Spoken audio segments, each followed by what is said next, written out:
Depois eu passo isso daqui lá nos grupos, tá bom? Vamos lá. Cleiton, você achou aí? Leia para mim, Deuteronômio 23, versículo 13. Haverá fora do acampamento um lugar retirado, onde poderás dirigir-te. Terás contigo em tuas bagagens uma pá de que te servirás para cobrir um buraco quando fordes à parte, e cobrindo, cobrirás com terra os teus excrementos. Porque o Tá Senhor bom, tá teu bom, Deus... tá bom. Já deu, já deu. Só o 13, tá? Então, só para recordar aqui, ó. Terás contigo em tuas bagagens uma pá, de que servirás para abrigo um buraco quando fores à parte, e partindo cobrirás com terra os teus excrementos. O que ele está querendo dizer aí?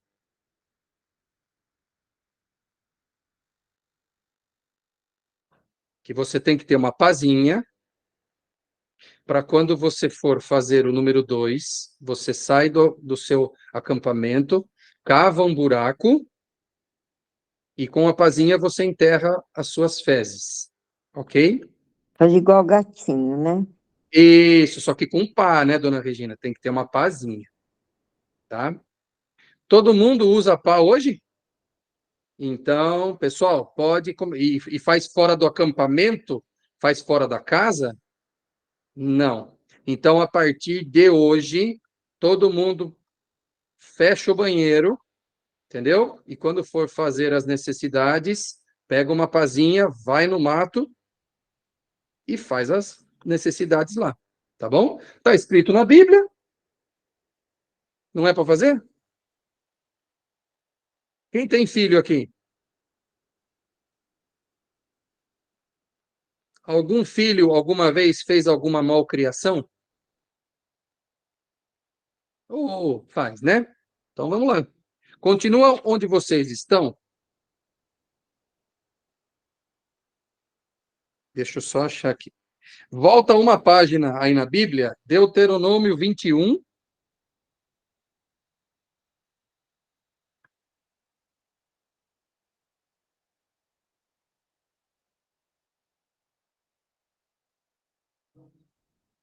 De 18 a 21.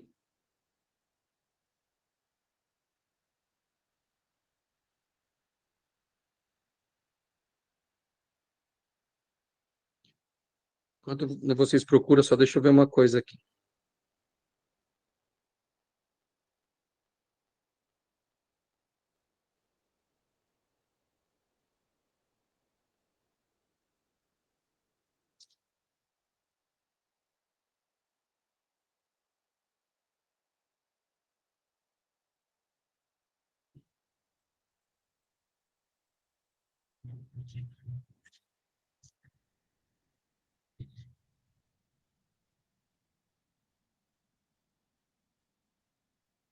Todo mundo achou?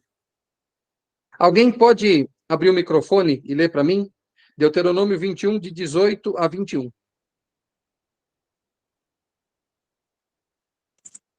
Pode falar, Sumara. Filhos incorrigíveis.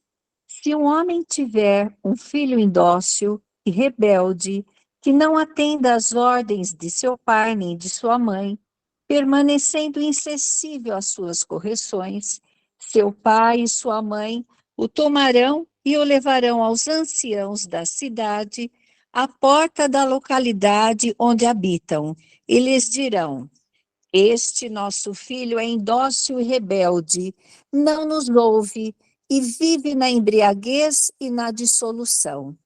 Então, todos os homens da cidade o apedrejarão até que ele morra.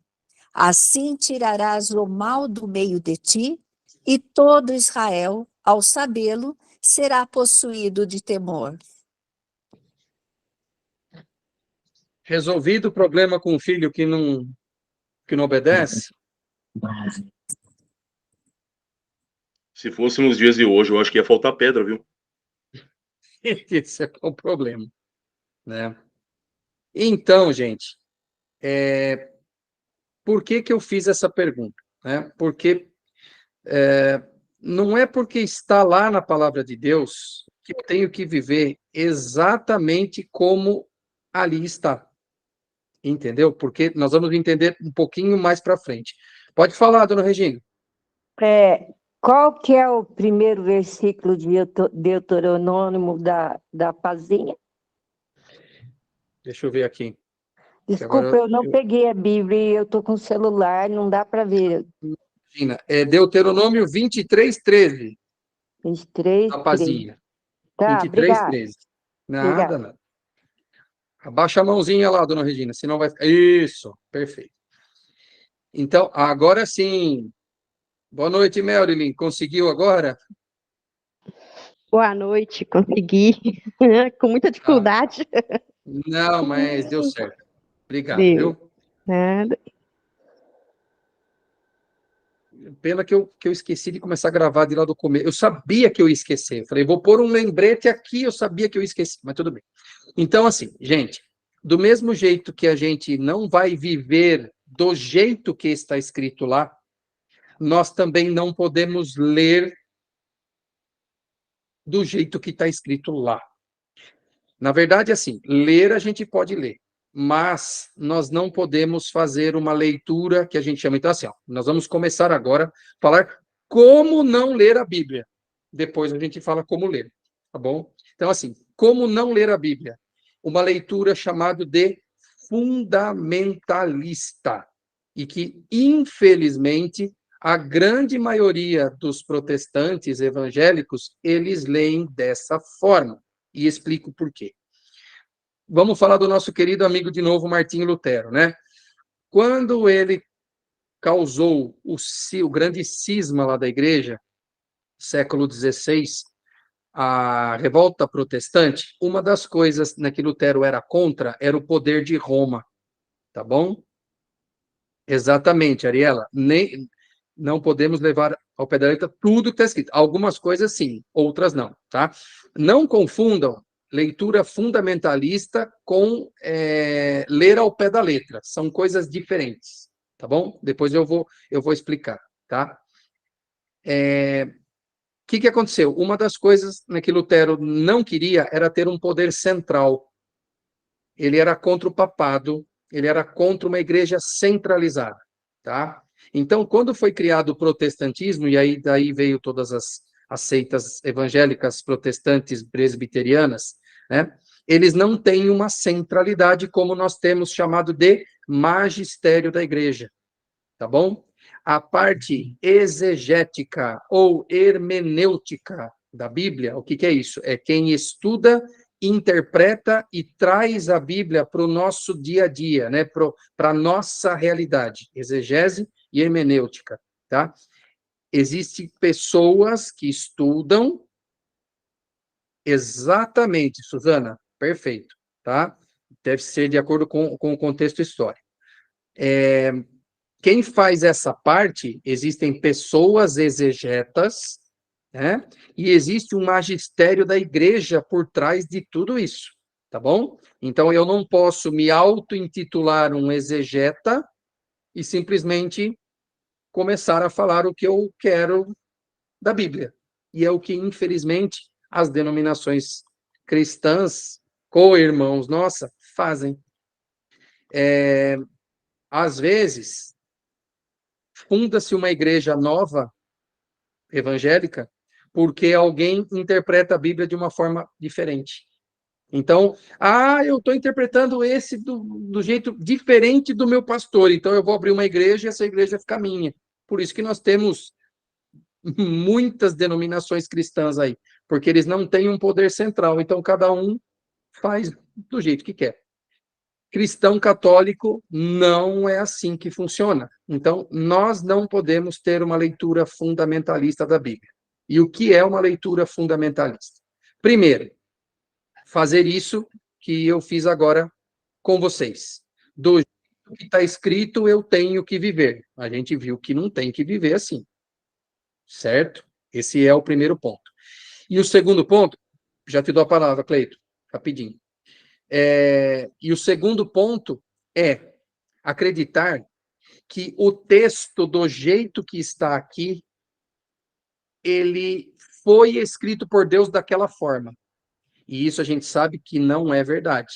Porque Deus fez uma inspiração em várias pessoas e cada pessoa escreveu daquela forma, inspirado por Deus, mas segundo a sua tradição, segundo os seus costumes, segundo a sua história. Por isso, certo? Então, se você pegar, por exemplo, uma pessoa que faz uma leitura fundamentalista da Bíblia, e você vai falar assim com ela, por exemplo, ela vai ler o trecho da Bíblia que diz que a serpente conversou com Eva antes de Eva comer o fruto proibido, certo? Aí você vai falar assim para ele, mas cobra fala? Aí ele vai falar assim, não, cobra não fala. Mas então, como é que você fala que na Bíblia tem que ser assim? Não, cobra não fala, mas Deus pode fazer uma cobra falar. E nesse dia a cobra falou porque Deus quis. Isso é uma leitura fundamentalista da Bíblia, certo? Aí a pessoa acaba se engessando nela mesma, porque, não, mas foi dessa forma? Foi, mas cobra não fala. Não, mas se Deus quiser, cobra fala. Aí a pessoa não sai daquele círculo, entendeu? Isso é uma leitura fundamentalista. Pode falar, Cleiton. Não, André, o que eu ia perguntar para você, essa questão dessas... para você fazer um estudo da Bíblia, ou da Palavra de Deus, qual que seria a melhor editora, vamos dizer assim? E esse lance que a gente ouve por aí, essa Bíblia ela é melhor porque ela é traduzida para os dias atuais. Então, eu já ouvi, assim, algumas pessoas debaterem sobre isso, porque, tipo, vamos supor, se dá um exemplo, na Bíblia, Ave Maria, determinado versículo fala uma coisa, mas na Bíblia, Jerusalém fala outra. E daí, como é que faz? Legal, legal. Então, depende para que você quer uma Bíblia, tá?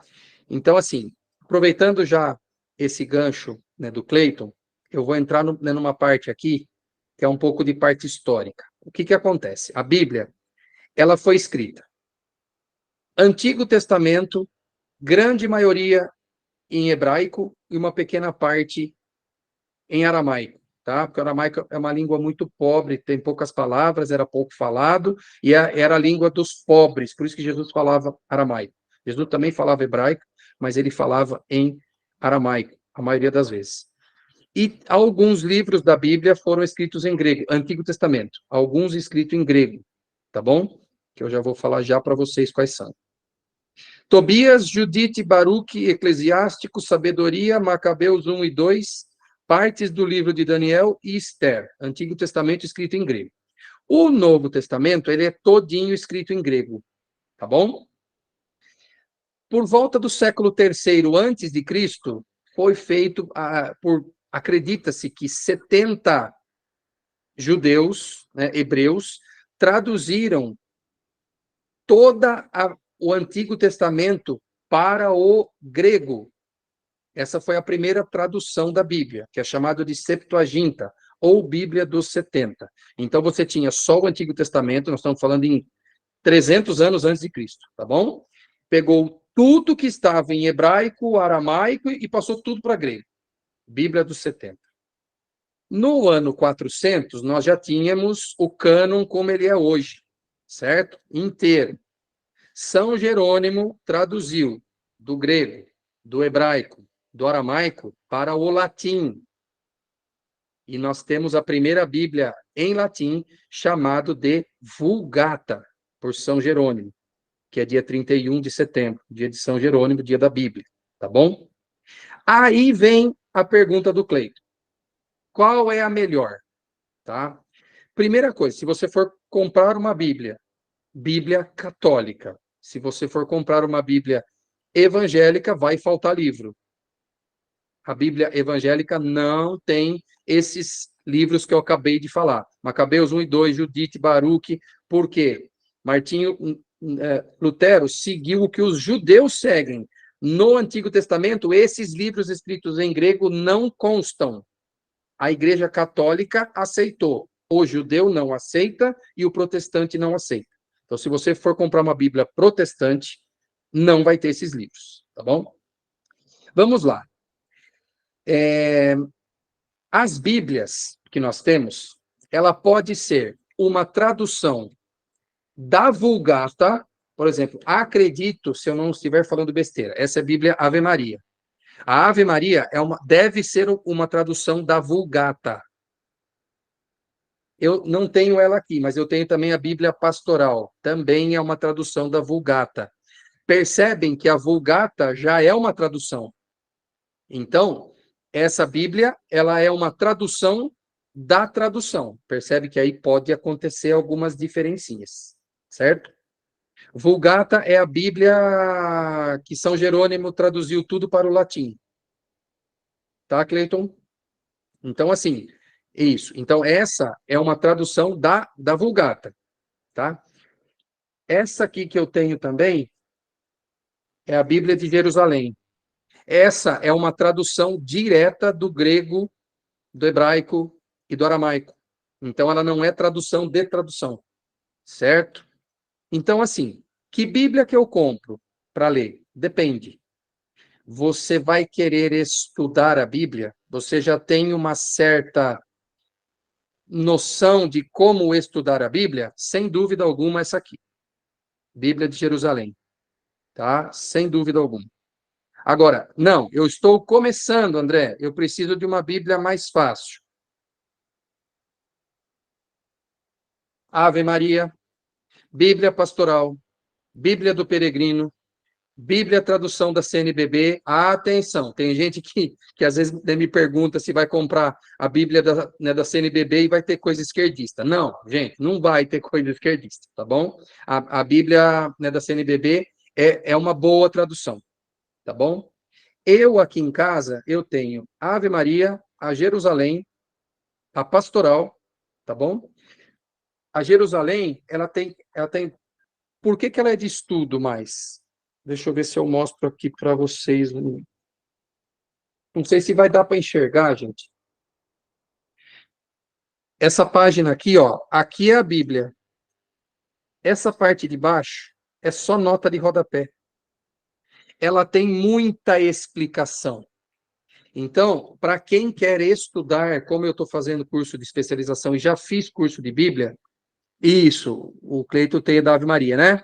Isso, é a Bíblia Ave Maria, edição Estudos. Ela é bem igualzinha à Jerusalém. Então. É Exatamente. excepcional.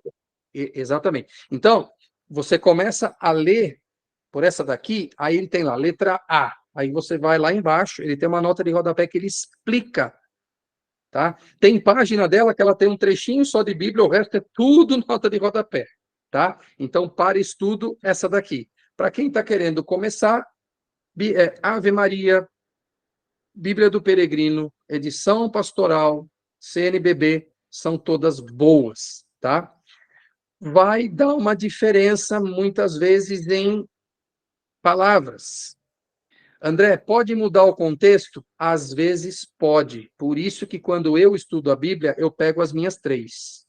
Outro dia, eu fui fazer uma oração meditativa de um trecho, Lucas capítulo 21, e eu li um trechinho que eu fiquei na dúvida. Eu falei, mas o que Jesus quis dizer aqui? Eu fui nas 3 Bíblias, e as 3 Bíblias davam uma interpretação diferente.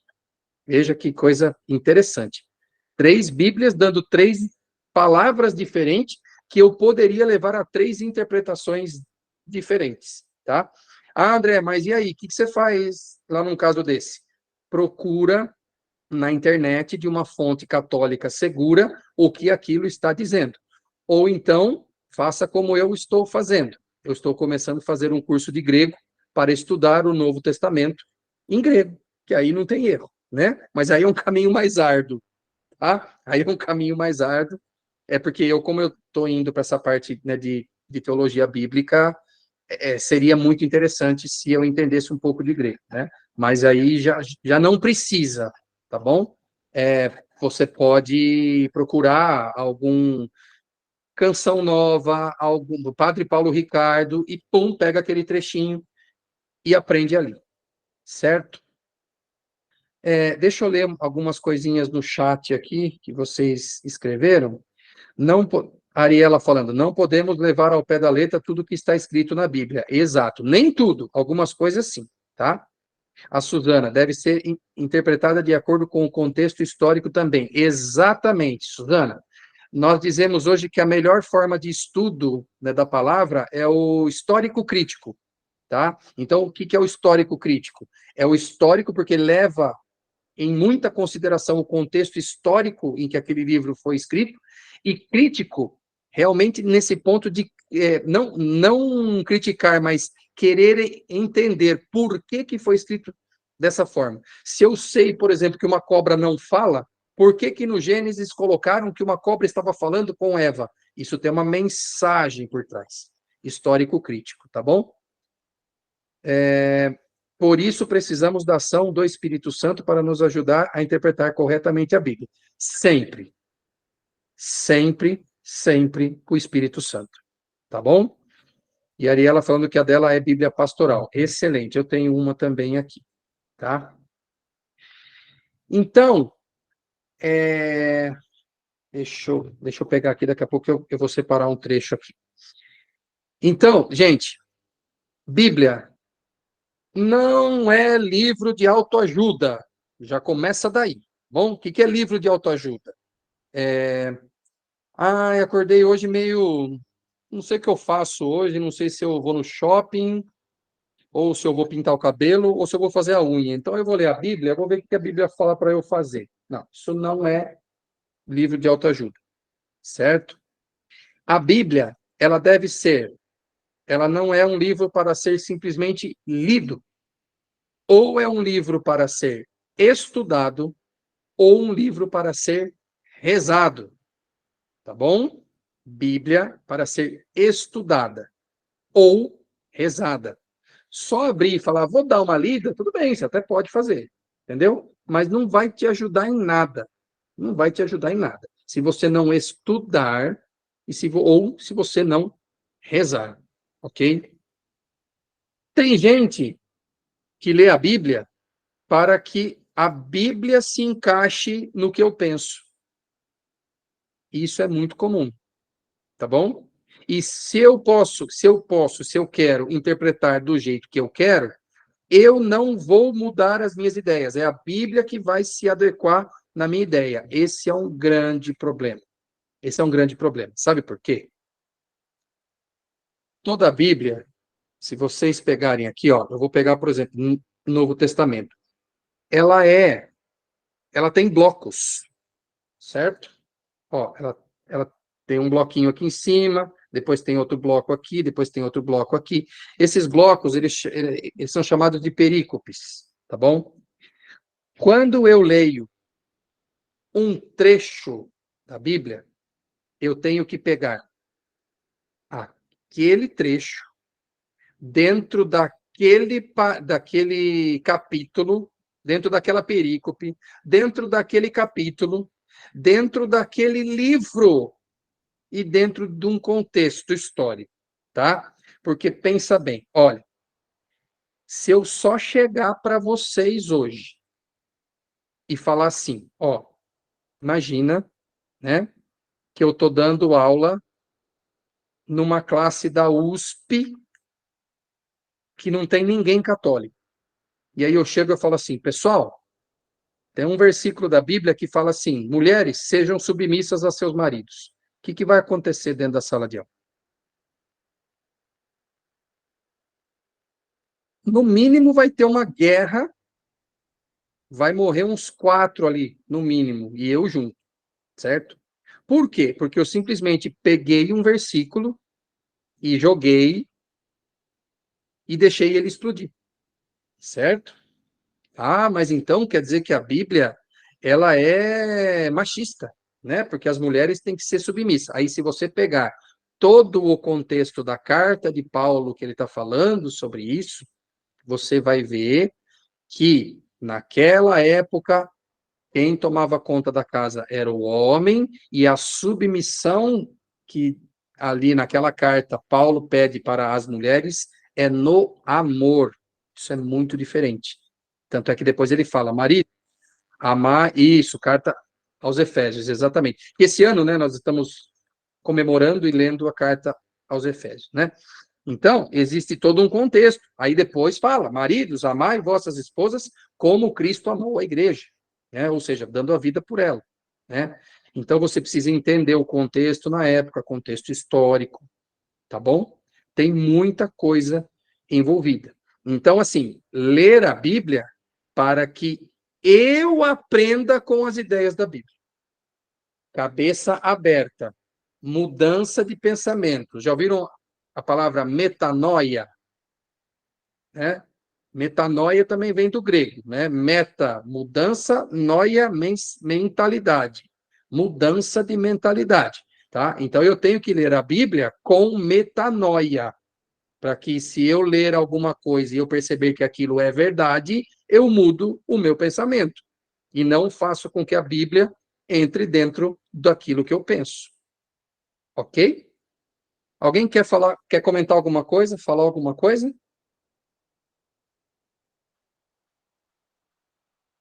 Pode falar, Sumara.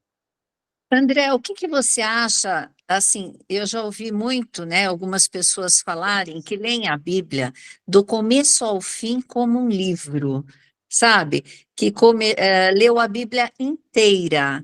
O que que você fala sobre isso? Obrigado pela pergunta, Sumara. Olha, nada te impede de fazer isso, tá bom?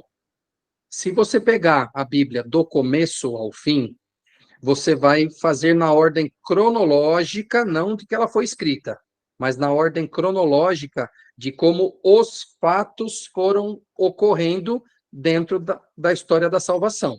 Então, você vai começar lendo, por exemplo, Gênesis, criação, né, do homem, da mulher, a queda, depois vem os patriarcas, Abraão, Isaac, Jacó, José do Egito. Aí ali para. Depois começa Êxodo, que é a parte de Moisés. Libertação do povo hebreu lá do Egito. Depois começa Levítico, Números e Deuteronômio, todo o livro da lei judaica, que a gente leu aqui um trechinho falando da pazinha. Né? Depois começa Josué, aí são é o período antes dos reis, né? Onde tinham, não é profetas, fugiu o nome agora, se alguém lembrar pode passar para mim no chat. Depois juízes, né? E aí vai, enfim. Então, assim, lendo nessa forma, Sumara, você está lendo numa forma cronológica, mas não é a mais indicada, tá bom? Porque, assim, você pode saber qual foi a ordem cronológica dos fatos da história da salvação, mas como cada livro é um livro separado, existem livros mais fáceis para você ler, né, no começo do que você pegar, por exemplo, até o livro do Gênesis, ele não é difícil de ler, tá bom? Por exemplo, eu já li o livro do Gênesis. Agora, a hora que você chegar, por exemplo, num livro de Macabeus, é difícil. Neemias, Esdras, que são livros que a gente quase não ouve falar, né? É muito mais fácil, por exemplo, você ler começar pelo Novo Testamento, pelas cartas, pelos evangelhos, tá? Nada impede de você ler nessa forma, mas não é o mais indicado. Isso, tem os livros históricos, exatamente, sapienciais, e aí vai, né? Então, assim, eu não li, nunca li a Bíblia inteira, já li vários livros, né? Mas eu não dou como base ler ela, né, do começo ao fim, tá? Até muda um pouquinho, né, o contexto. Eu não leria, eu estudaria. E eu já vou falar como a gente deveria fazer, tá bom? Eu já vou falar já. Regina, deixa eu ver quem que eu vi aqui. Dona Regina, pode falar. Eu já li a Bíblia inteira Hum, 4 vezes. Só nossa, glória a que Deus. no contexto histórico, por exemplo, eu nunca vi essa parte de Deuteronômio, que nós acabamos de estudar. Então, mais no contexto histórico mesmo.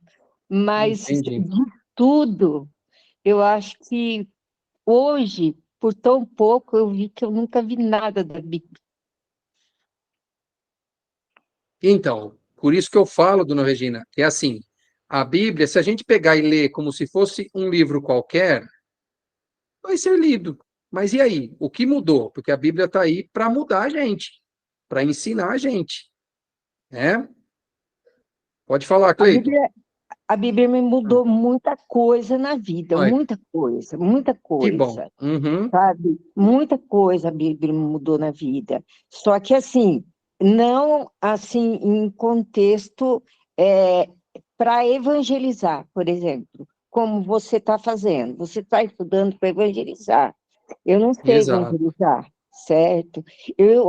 Para mim, me serviu como aprendizado de amor ao próximo, mas para evangelizar, para estudo, não, talvez, Mas entendeu? mudou a senhora, certo? Mudou como ser humano, sabe? É isso, já Então, é o isso começo. aí, eu agradeço muito a Deus por isso. Boa Já é o noite, começo. pessoal.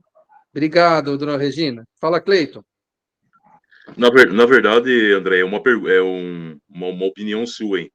É Hum. sobre você juntar a Bíblia, né, a palavra de Deus, com os estudos dos livros apócrifos. Isso não acaba dando uma bugada na cabeça? É, E tem, por tem que que ter muito cuidado. Uhum. Uhum. Não, pode continuar. É só isso. Então, só para quem nunca ouviu esse nome, os livros apócrifos são livros que eles não entraram dentro do cânon da Bíblia, tá? Eles foram escritos, mas a igreja não os reconheceu como palavra de Deus, tá? Existem entre eles os mais famosos, Evangelho de Madalena, Evangelho de São Tomé, tem o Evangelho de São Tiago, tá? Por quê? A igreja pegou e falou assim: olha, nem tudo que está aqui a gente acha que realmente aconteceu, então eu vou deixar de lado. Então não foi queimado o livro, ele existe, tá? Mas não foi posto dentro da Bíblia. Os apócrifos, Cleiton, eu particularmente não gosto de ler, cara. Não gosto de ler, tá? O History Channel adora fazer documentários em cima dos evangelhos apócrifos, tá? E assim, a gente não sabe até que ponto a coisa é verdade ou não, entendeu? Que nem teve um dia que eu estava assistindo, quando eu tinha, né, o History, Evangelho segundo São Tomé, né? E aí mostrava que São José era carpinteiro do Palácio de Jerusalém e ele fez a porta do Palácio de Jerusalém. Cara, eu acho que historicamente isso seria impossível, porque São José morava longe de Jerusalém, ele era pobre, ele era um carpinteiro assim de fazer banquinho, de fazer coisas pequenas para as pessoas que estavam próximas. E lá no documentário mostra São José indo por uma porta de trocentos metros de altura no templo, sabe? Então, assim, isso está no Evangelho Apócrifo. Então, eu particularmente não gosto, cara. Eu gosto, né, de pegar assim, por exemplo, quando alguém fala assim, olha, a infância de Nossa Senhora, que nem eu disse aqui na live que eu fiz, né, de Nossa Senhora. A infância de Nossa Senhora ela deve ter ido com 3 anos para o templo. Alguém pegou do apócrifo e é o que a igreja acha que pode ser. Eu paro por aí, Cleito. Sinceramente, cara, quando alguém vem falar comigo de alguma coisa assim, apócrifa, eu falo, toma cuidado. É, porque justamente bagunça muito, né, a ideia, mistura com o evangelho, mistura com esses livros e a gente acaba Exato. confundindo. E tem Então, como. muitas pessoas que pregam, né, essa Exato. unção das duas. Aí bagunça tudo. Exatamente. Exatamente. Eu, particularmente, eu tenho muito receio. Tá bom? Pode falar, Ítalo. Então, André, só dentro do que você falou de São José, eu ouvi alguma coisa, né? Eu acho que foi até aquele repórter ele era repórter da Globo e agora está com o canal Jornada Infinita, esqueci o nome dele agora. Ele Hum. fala que São José, não que ele dissesse que São José não era carpinteiro, mas que essa tradução era um pouco mais restrita, que o que dizia de São José que ele era como se fosse um artesão, Então, o artesão naquela época seria alguém que faria, dentro do que você falou mesmo, móveis, esses pequenos adventos domésticos. Seria mais ou menos por aí? Então, eu nunca ouvi falar isso que você disse, tá bom? O que eu sei é de carpinteiro e fazendo pequenos móveis. Aí eu não sei se seria carpinteiro, marceneiro, eu não sei que tipo de palavra seria, tá bom? Mas o que eu sei de São José é isso. Agora, e nesse evangelho apócrifo, né, de São Tomé, já fala que ele fazia coisas grandes no templo. Eu já acho que não. Eu já sou daquela que ele era quietinho lá na casinha dele, fazendo coisas próximas. Agora, é apócrifo, então eu não sei dizer, realmente. Tá bom? Até porque na Bíblia nós temos pouquíssimas coisas de São José, né? Aliás, não tem uma palavra dele, né? Na Bíblia, não tem São José falando, só falaram dele, né? Então, pode falar, Ana. André, vou voltando a falar a respeito de como ler a Bíblia, né? Você fala ou rezá-la ou estudá-la. Eu sou mais. Acho que para mim tem mais validade usar a Bíblia como oração.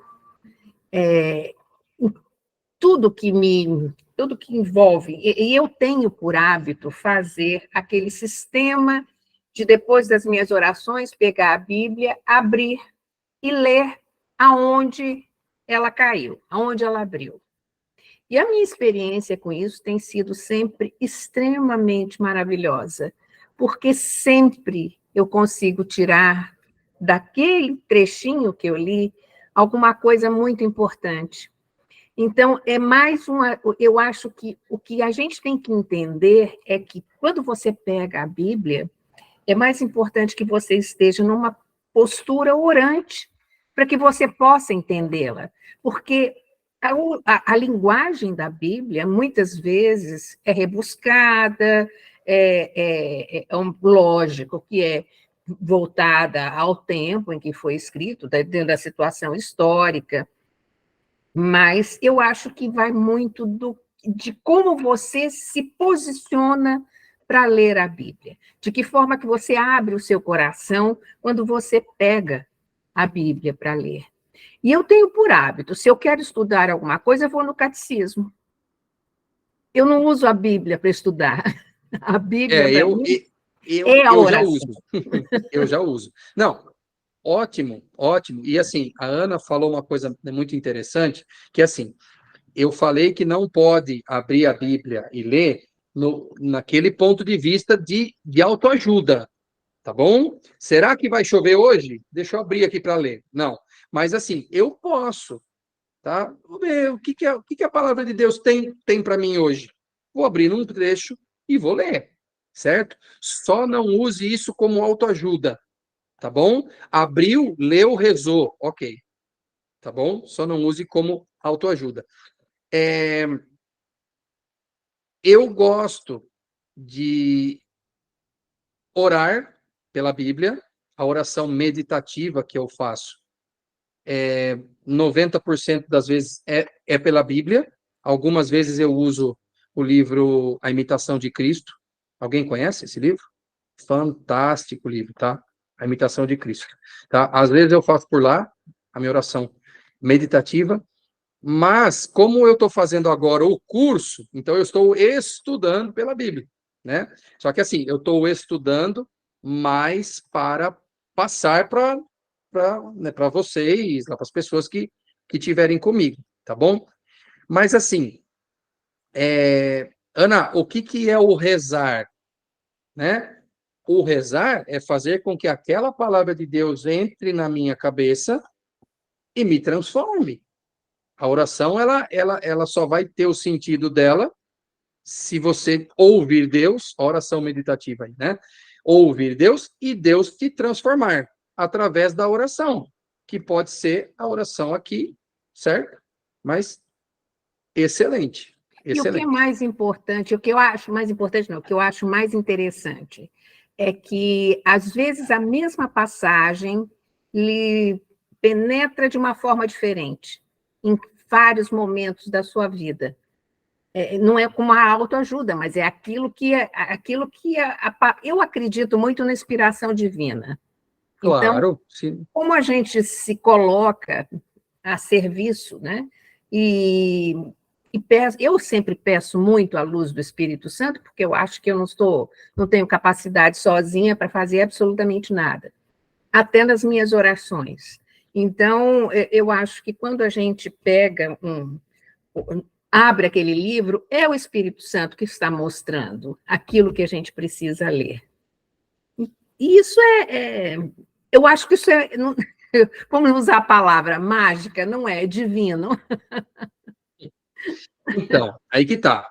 Você se abre à ação do Espírito Santo e ele vai te transformar. Tem pessoas que abrem a Bíblia, fala, Espírito Santo, sai daqui que agora eu vou transformar a Bíblia. Tem gente que quer transformar a Bíblia, tá bom? Mas é isso daí. Alguém queria falar mais alguma coisa? Deixa eu ler o chat aqui. Eu apaguei a mãozinha. Baixou. Baixei. Obrigado, Ana.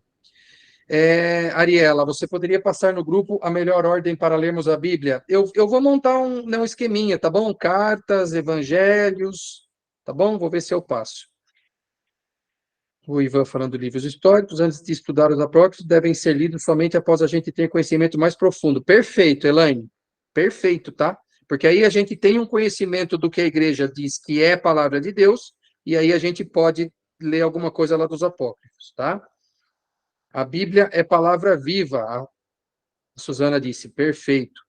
Eclesiástico 30:17 foi minha primeira experiência na leitura da Bíblia de forma aleatória. E a palavra foi certeira. Depois eu vou ler, então. Eclesiástico 30:17. Muito bem. Tem uma frase muito bonita que fala assim, olha, a Bíblia, deixa eu ver se eu lembro agora, é a palavra de Deus em linguagem humana. Olha que bonito. Deus quis falar conosco, na nossa linguagem, e saiu isso aqui. Olha que bonito, né? Olha que legal, 9:04. Nós vamos fazer uma última experiência aqui, depois a gente encerra para não ir tão longe, tá bom? Eu acredito que todo mundo conheça, tá? Mas eu vou ler de novo. Lucas, capítulo 15,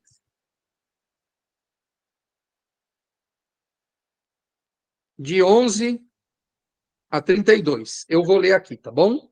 É a famosa parábola do filho pródigo, que não se usa mais esse nome, tá bom? Agora nós usamos o nome parábola do pai misericordioso, tá? Porque o centro da parábola é o pai e não o filho, né? Por que parábola, né? Vocês sabem a diferença de parábola e alegoria? Olha que bacana, isso eu não sabia. Você aprendeu com o Padre Félix, no Carmelo de Jundiaí, tá? Parábola, quando Jesus fala em parábola, ó, eu estou contando que é para dar tempo de vocês acharem aí, tá bom? Parábola é quando Jesus conta uma história e quer que a gente pense, certo? Pense. E aí você vai ter, de acordo com o seu estado de espírito, de acordo com o que você está precisando, você vai ter uma mensagem daquilo, tá bom? A alegoria já é uma mensagem direta, né, de Jesus, mas que ele usa alguma coisa diferente para dizer, ele usa uma metáfora. Por exemplo, eu sou a videira e vós sois os ramos. Então, ele usou uma árvore para explicar que ele é o centro e nós temos que sair dele. Não tem o que pensar. A mensagem está lá. Eu sou a videira e vós sois os ramos. Uma parábola você já tem que pensar. O Cleiton colocou aqui para a gente Eclesiástico 30:17. Mais vale a morte que uma vida em aflição e o repouso eterno que um definhamento sem fim. No outro dia, minha mãe ficou doente e 10 dias depois ela faleceu. Rapaz do céu! É isso mesmo, né? Mais vale a morte aqui e a vida eterna do que o contrário, né? Roselei, pode repetir o capítulo e o versículo. Vamos lá. Lucas, capítulo 15, de 11 a 32.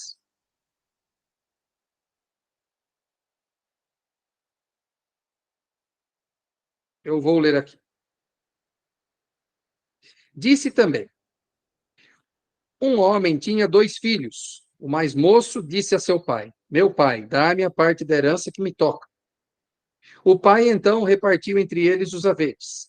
Poucos dias depois, ajuntando tudo o que lhe pertencia, partiu o filho mais moço para um país muito distante e lá dissipou sua fortuna vivendo dissolutamente. Depois de ter esbanjado tudo, sobreveio àquela região uma grande fome e ele começou a passar penúria. Foi pôr-se ao serviço de um dos habitantes daquela região, que o mandou para os seus campos guardar os porcos. Desejava ele fartar-se das vagens que os porcos comiam, mas ninguém lhes dava. Entrou então em si e refletiu: quantos empregados há na casa de meu pai que tem pão em abundância, e eu aqui estou a morrer de fome? Levantar-me-ei e irei a meu pai, e dir-lhe-ei: meu pai, pequei contra o céu e contra ti. Já não sou digno de ser chamado teu filho. Trata-me como a um de seus empregados. Levantou-se, pois, e foi ter com seu pai. Estava ainda longe, quando seu pai o viu, e, movido de compaixão, correu-lhe ao encontro, lançou-lhes ao pescoço e o beijou. O filho lhe disse: então, meu pai, pequei contra o céu e contra ti. Já não sou digno de ser chamado teu filho. Mas o pai falou aos servos: trazei-me depressa a melhor veste e vesti-lhe, e ponde-lhe um anel no dedo e calçado nos pés. Trazei também um novilho gordo e matai-o. Comamos e façamos uma festa. Este meu filho estava morto e reviveu. Tinha se perdido e foi achado. E começaram a festa. O filho mais velho estava no campo. Ao voltar e aproximar-se da casa, ouviu a música e as danças. Chamou um servo e perguntou-lhe o que havia. Ele lhe explicou: voltou teu irmão, e teu pai mandou matar um novilho gordo, porque o reencontrou são e salvo. Encolerizou-se ele e não queria entrar, mas seu pai saiu e insistiu com ele. Ele então respondeu ao pai: há tantos anos que te sirvo, sem jamais transgredir ordem alguma tua, e nunca me deste um cabrito para festejar com meus amigos. E agora que voltou este teu filho, que gastou os teus bens com as meretrizes, logo lhe mandaste matar um novilho gordo. Explicou-lhe o pai: filho, tu estás sempre comigo, e tudo que é meu é teu. Convinha, porém, fazermos festa, pois este teu irmão estava morto e reviveu, tinha se perdido e foi achado. Palavra da salvação. Glória a vós, Senhor. Essa passagem é emblemática, né? O filho chegou para o pai e falou: pai, quero a parte da herança que me cabe. Já começou errado, porque herança se dá depois que alguém morre, certo? E ele já pediu sem que o pai tivesse morrido. O pai deu, ele foi, gastou tudo, passou fome, nem lavagem de porco ele tinha lá para comer, caiu em si e falou: vou voltar. Voltou arrependido, pediu perdão para o pai, né? Pai, pequei contra o céu e contra ti. Né? E o que o pai fez? De longe, quando ele estava longe, o pai saiu correndo, deu um abraço, colocou uma túnica, um anel, sandália nos dedos, né? Sandália nos pés, né? E trouxe o filho e fez festa. E o irmão, que não tinha saído de lá, não gostou, né? Pô, eu tô sempre aqui, eu nunca ganho nada, e o outro esbanja, né? Pergunto: quem sou eu nessa história? Vamos nos encaixar na história. Né? Ítalo, oração meditativa. Vamos nos encaixar na história. Quem sou eu nessa história? Pode levantar a mão e falar. Ó, fala assim: eu sou tal e por quê? Breve, para dar tempo de mais pessoas falarem, tá? Pode falar, dona Regina. Abre o microfone, dona Regina. Eu Isso. sou eu não sou o filho pródigo. Você é o filho mais velho ou não? Eu sou o filho mais velho, eu acho. Filho mais velho. Por quê, dona Regina? Porque eu acho que eu sou meio exigente dos meus irmãos. Eu Entendi. exijo Obrigado, dos dona meus Regina. irmãos um Obrigado. pouco, eu exijo um pouquinho mais do que eu acho que eles deveriam me dar mais do que eles têm. Entendi. Obrigado. Antônia, pode falar. Eu sou o filho pródigo, O pródigo, por que você acha? porque a minha conversão é recente. E quando eu me converti mesmo, fiz tudo. Aliás, eu já era batizada, né, quando criança. Mas quando eu me converti, há uns 2 anos atrás, eu fiz tudo. Primeira comunhão, fiz o crisma, casei. Eu estou na liturgia, na igreja, né, na liturgia, dou uma ajudinha na catequese, e eu realmente me converti. Então, eu sou filho pródigo. E você acha que você chegou a gastar os bens que o pai, né, lhe deu e pode ser que tenha passado fome? Sim, e muita fome, e muita fome. Então tá bom. Obrigado, Antônio. Ítalo? Então, eu, eu vejo muito como plausível para mim a postura do pai, sabe?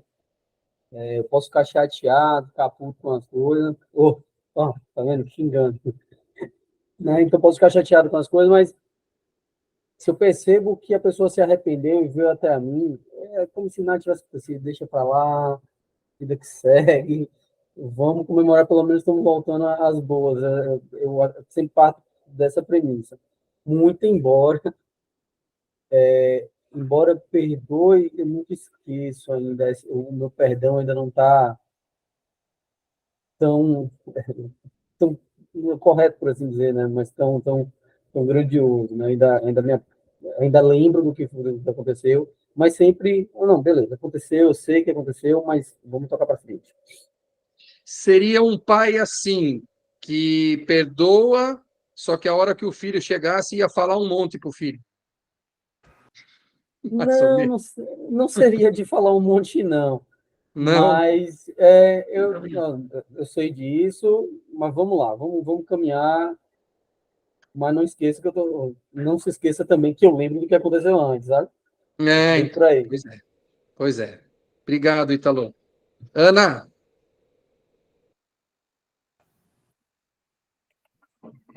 Eu acho que, de uma certa forma, todos nós nos encaixamos um pouco mais no filho mais velho. Talvez a nossa tendência a julgamentos. E o padre Genival fala muito sobre isso, né?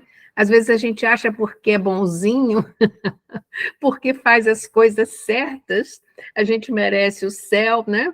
Merece a recompensa. E aquele pobre coitado que deu trombada aí na vida toda, ele não é digno também da misericórdia? Então, eu acho que esse é um policiamento que nós temos que fazer, de evitar esse tipo de julgamento e esse pensamento de que basta ser bonzinho, né, para alcançarmos o céu.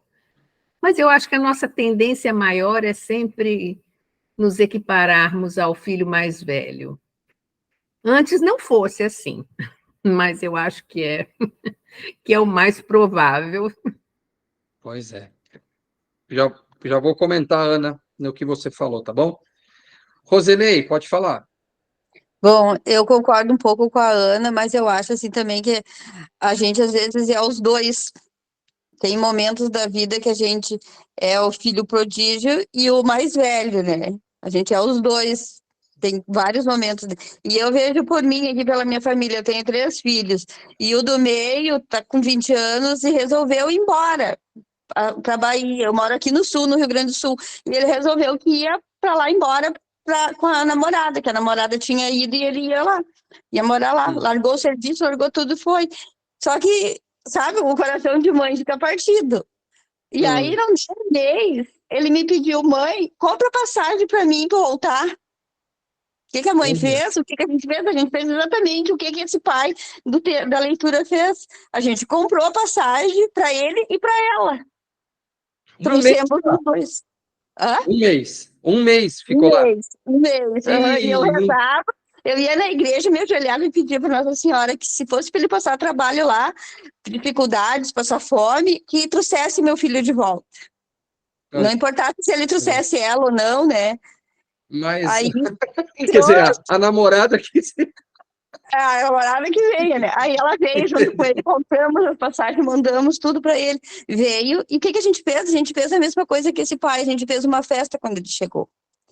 Mas a gente deixou ele dar a cabeçada dele lá, viu que não era aquilo que ele queria, né? Mas aprendeu agora, né? E já voltou de lá com o mesmo emprego, aí ligou para o serviço dele e conseguiu o trabalho de volta, né? Ele disse, viu, se tu tivesse escutado o pai e a mãe, tu não teria passado por isso, mas tu teve que passar para te aprender, né?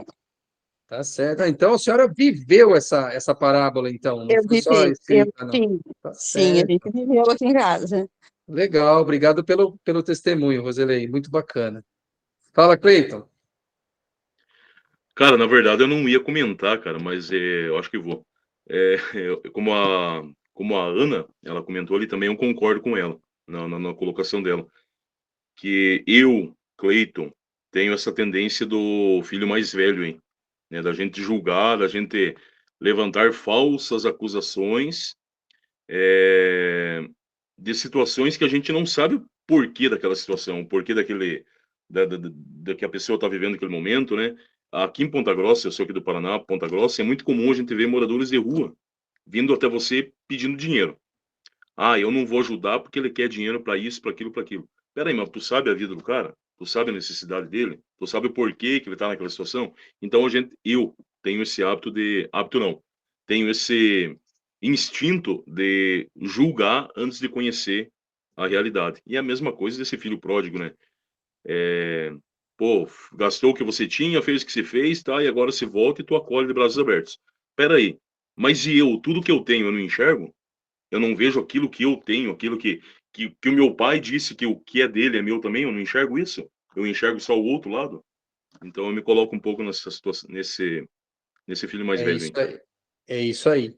Você sabe que, assim, para quem frequenta igreja, dá uma tendência a ser o filho mais velho, porque, assim, eu frequento a igreja, eu estudo, eu sou catequista, eu sou não sei o quê, aí você começa a julgar o outro que não faz, né?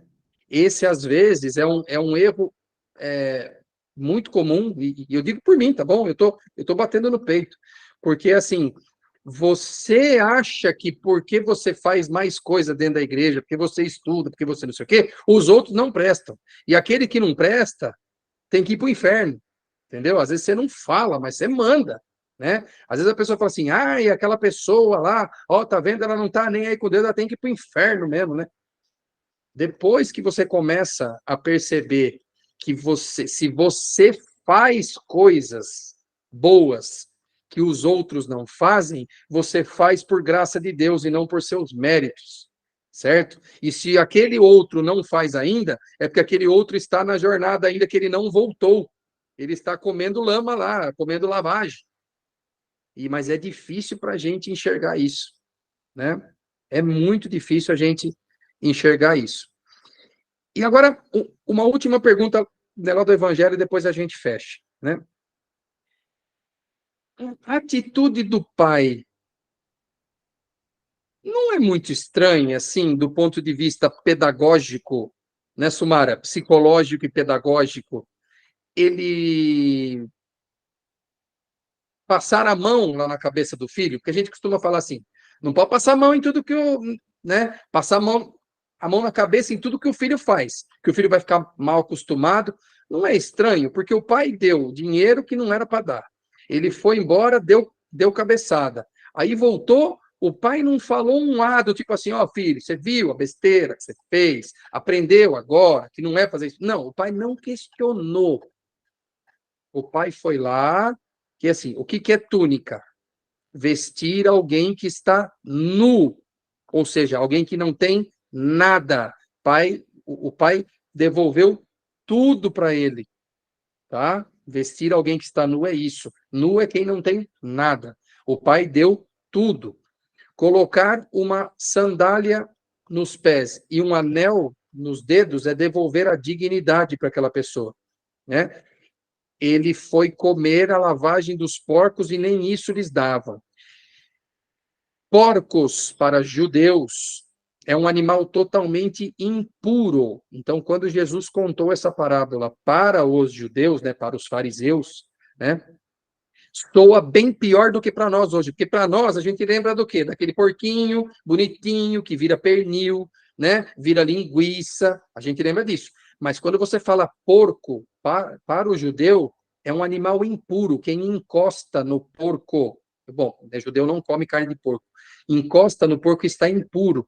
Então, ou seja, ele não tinha nem a comida do porco, ele estava abaixo de alguém que era impuro. Entendeu qual a situação que chegou esse filho?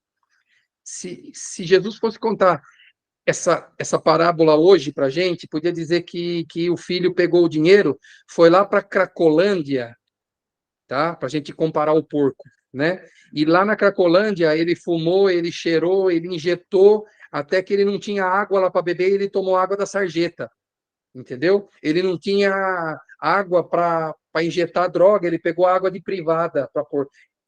Entenderam? Eu estou sendo dramático, mas é só para a gente entender, né?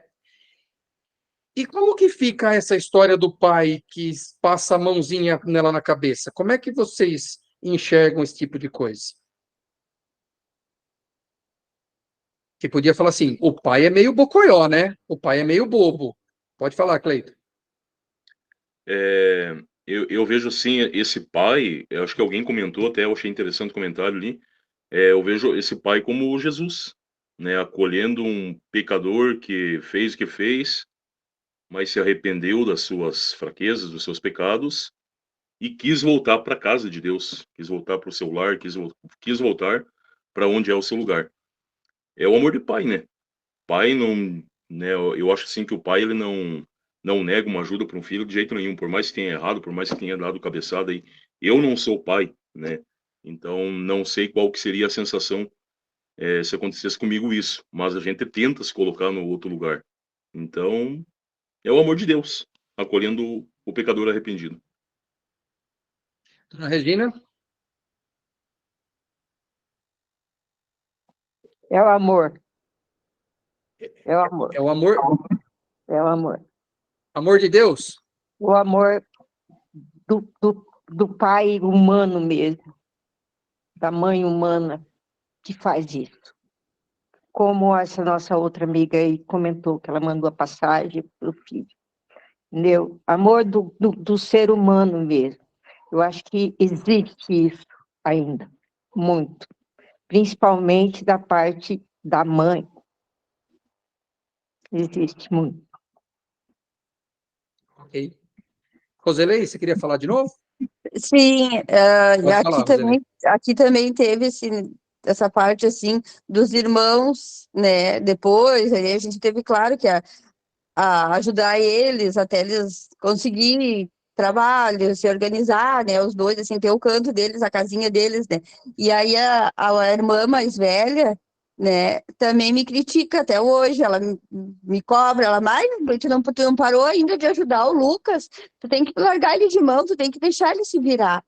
Mas não é assim, né? Eu não consigo, porque eu sei que se ela passar por alguma dificuldade, eu vou estar lá para ajudar ela, né? Então, Exato, é o amor exato. de Deus, não tem, é Deus que está dentro da gente, né? É o Espírito Santo que ilumina a gente como pai, como mãe, né? E a gente tem que tentar mostrar para os filhos para que eles são iguais, né?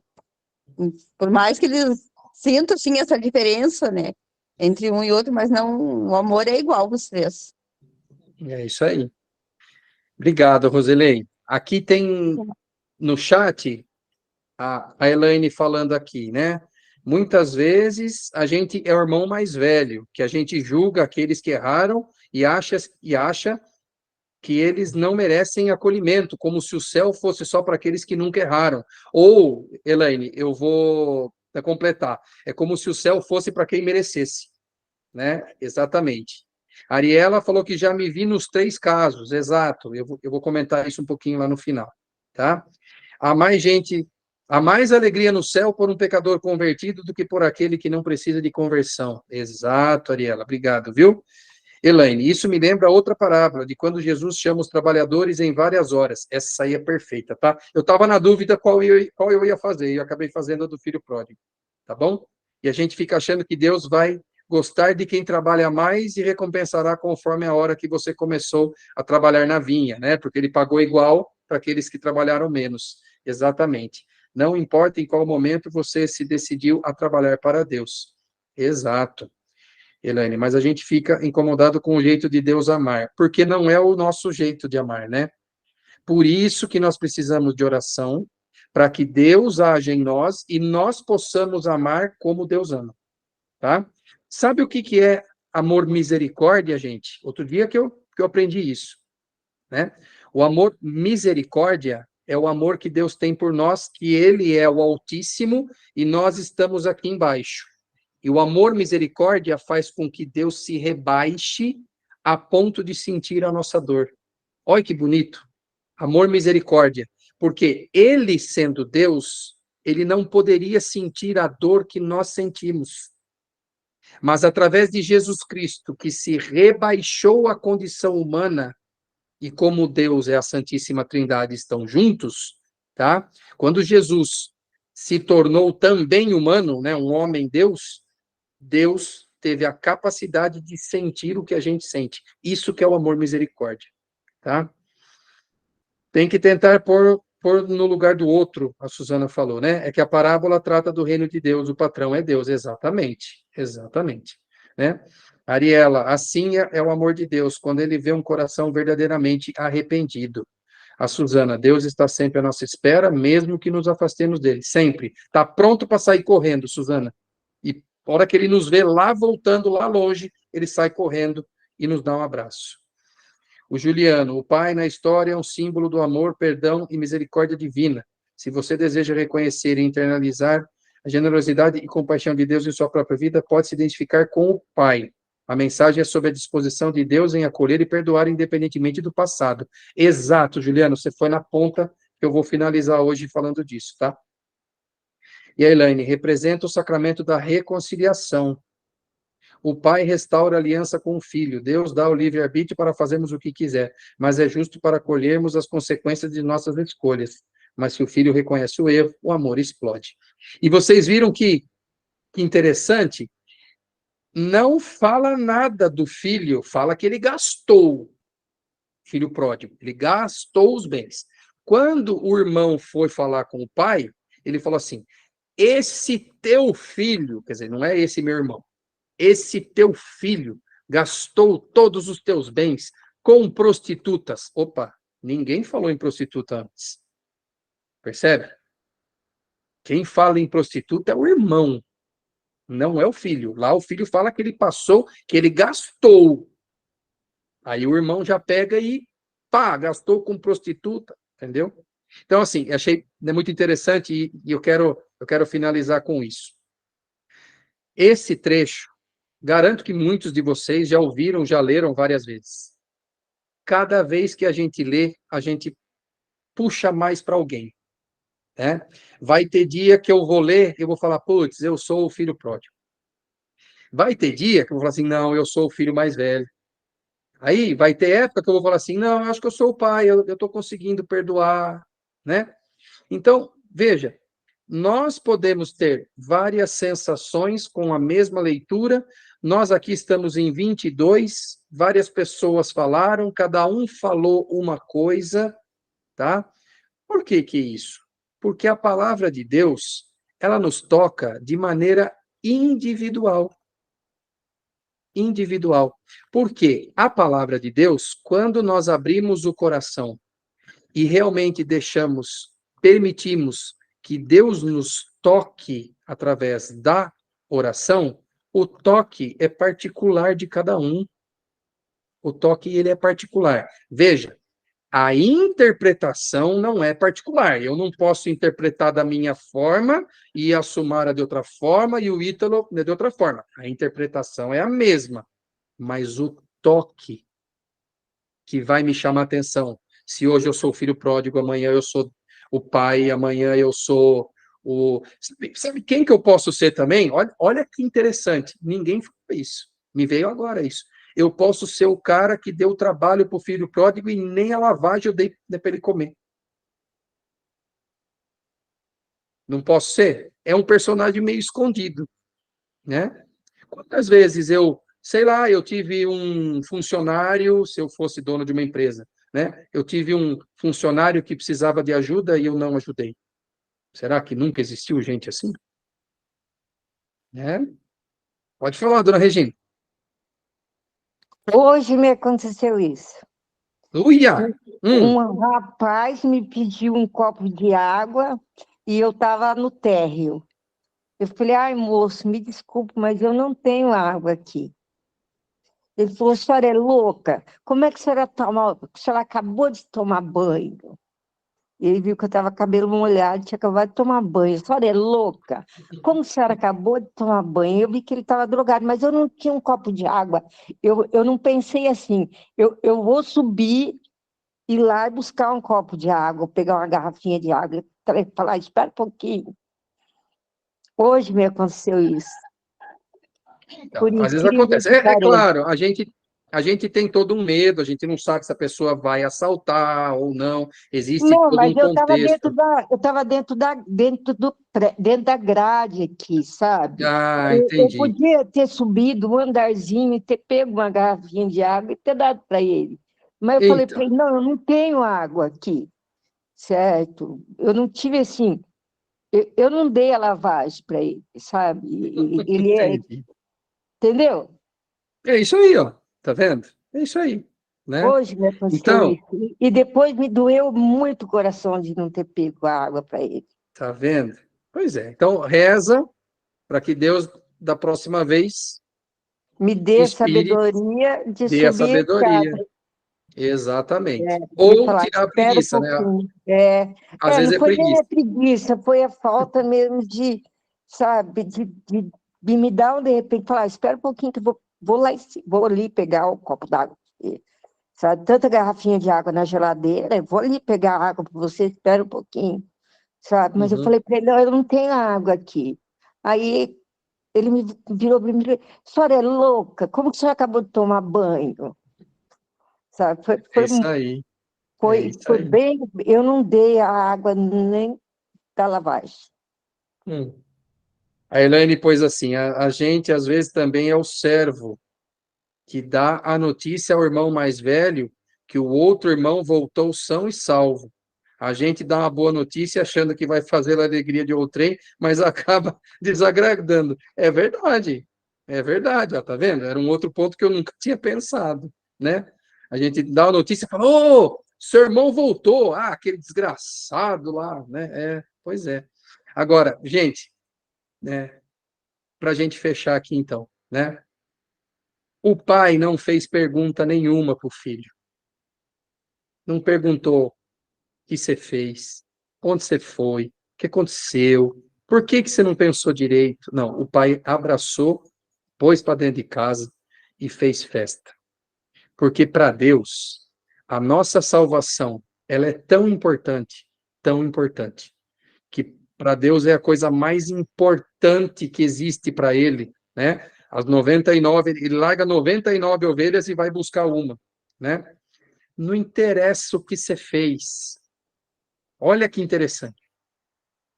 Não interessa onde você foi, não interessa o que você fez. O que interessa é que você se arrependeu e está de volta. Olha, se a gente aprendesse um pouquinho com isso, né? Meu, como pai, né? Meu filho tem 6 anos, então, assim, ele não tem nem noção ainda das coisas que ele faz, né? Mas assim, na nossa vida, né? Se uma pessoa vem que pede perdão, quantas vezes a gente fala assim, não, eu te perdoo, né? Mas poxa vida, né? Por que que você foi fazer isso? Entendeu? Por que que você foi, né, pisar na bola? Meu, ele já foi pedir perdão. Ele já pediu perdão, tá bom, tá tudo certo, acabou, não quero saber o que você fez, né? Então, esse é o amor misericordioso de Deus. Ele está sempre de braço aberto. É só a gente aparecer e falar, Pai, pequei contra o céu e contra ti. Estou arrependido. Ele vem, te abraça, túnica, sandália, anel, churrasco e tudo que tem direito. Tudo que tem direito. E esse é o amor que ele quer que a gente tenha. Nós temos que amar os nossos irmãos com esse amor. Mas nós só vamos conseguir esse amor se a gente deixar nos converter por ele. Que aí some o André, aparece o Jesus, e aí sim eu consigo amar os meus irmãos com isso. Certo, pessoal?